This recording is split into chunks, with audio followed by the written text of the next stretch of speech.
1228 চন পাটকাই পৰ্বত পাৰ হৈ সুদূৰ চীন দেশৰ মুন মাওলুং নামেৰে এখন ৰাজ্যৰ পৰা এটি টাই জাতি দলে সোণোৱালী শস্যৰে ভৰা অসমৰ মাটিত প্ৰৱেশ কৰিলে। টাই জাতি দলটোক এজন ৰাজশাসকে নেতৃত্ব বহন কৰিছিল আৰু তেখেতেই আছিল পুৰণি বৰ অসম দেশ গঢ়োতা স্বৰ্গদেউ চাওলুং চুকাফা।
আমি কৰিব লৈছিলোঁ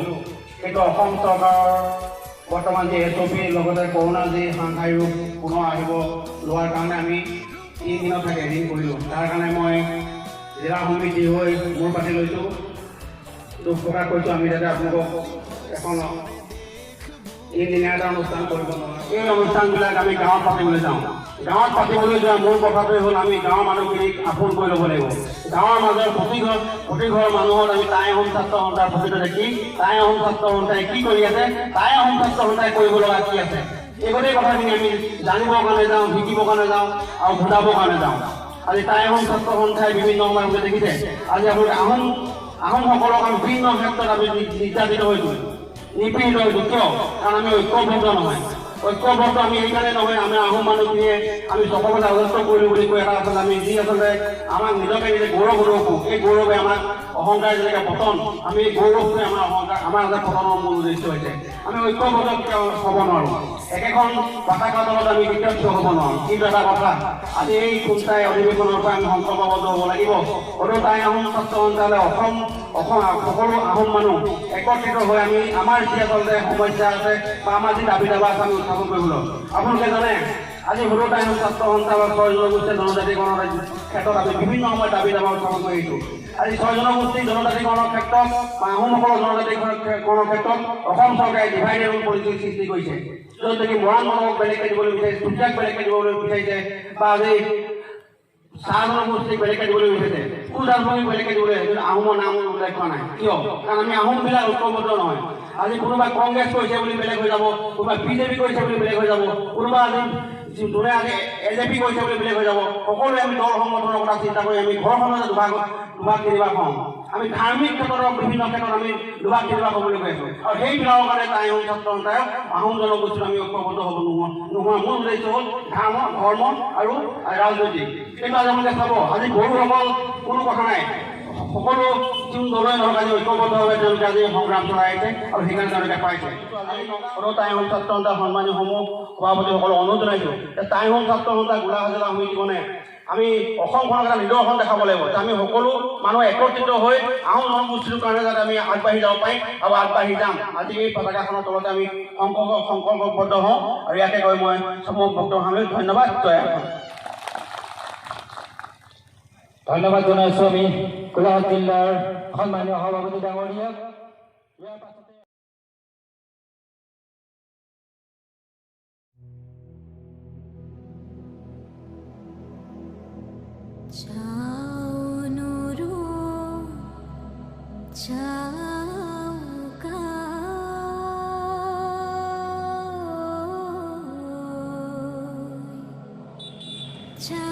প্ৰগ্ৰাম গগৈদেৱ গোলাঘাট জিলা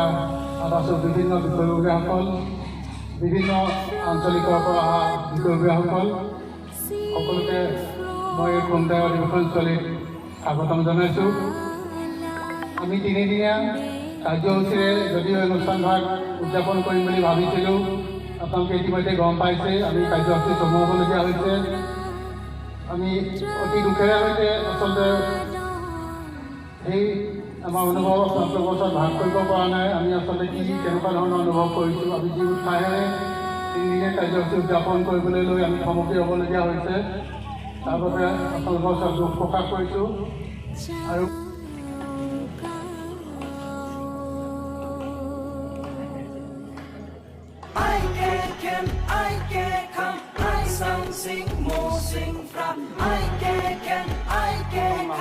আৰু যি তামোলে তাৰ আগে আমি সৰু টাইম ছাত্ৰ সন্থাৰ খুমটাই আঞ্চলিক সমিতিৰ তৰফৰ পৰা গৌতম লাহনক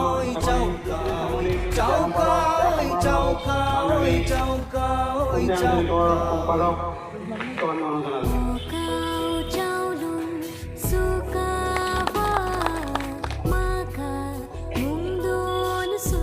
আৰু মৈদান দৰ্শন কৰিবলৈ আমি দুজন দুখীয়া মানুহ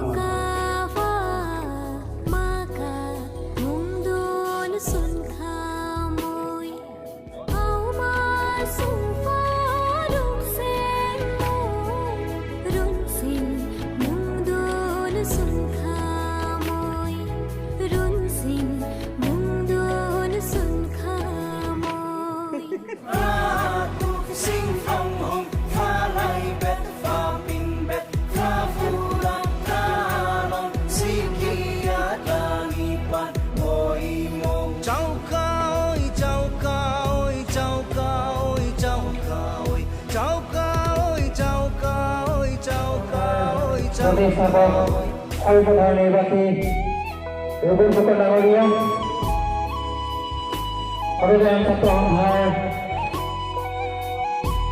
কেন্দ্ৰীয় সমিতিৰ সাংস্কৃতিক সম্পাদক সুনীল গগৈ ডাঙৰীয়া, গোলাঘাট জিলা টাই আহোম ছাত্ৰ সন্থাৰ উপদেষ্টা উমেশ গগৈ ডাঙৰীয়া প্ৰমুখ্যে গোলাঘাট জিলা সমিতিৰ বিষয়ববীয়াসকল, গোলাঘাট জিলা সমিতিৰ অন্তৰ্গত আঞ্চলিক সমিতিৰ বিষয়ববীয়াসকল, যাচিলে প্ৰাণ দেশৰ হকে তেজেৰে বুৰঞ্জী লিখিলে। তেখেতক এখনি স্বয়ংভাৱে সমৰ্থন জনাব কোনবা আঞ্চলিক সমিতিৰ বিষয়ববীয়া।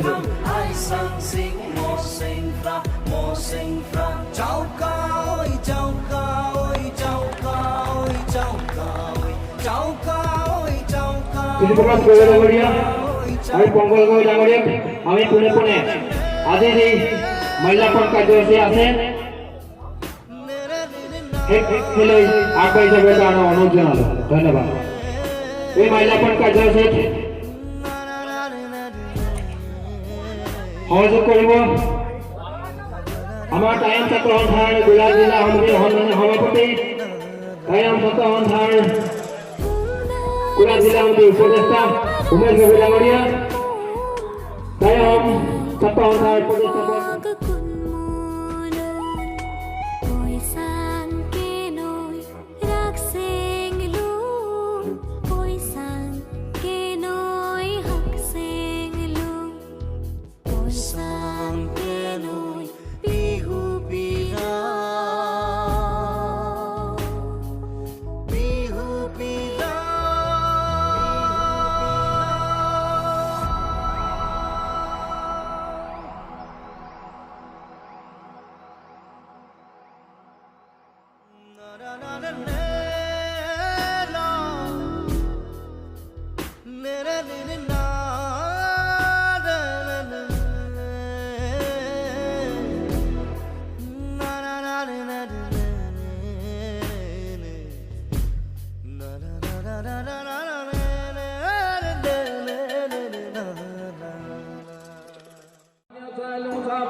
Hãy subscribe cho kênh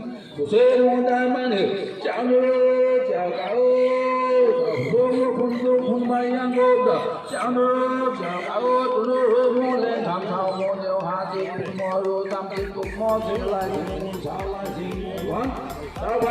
video hấp dẫn.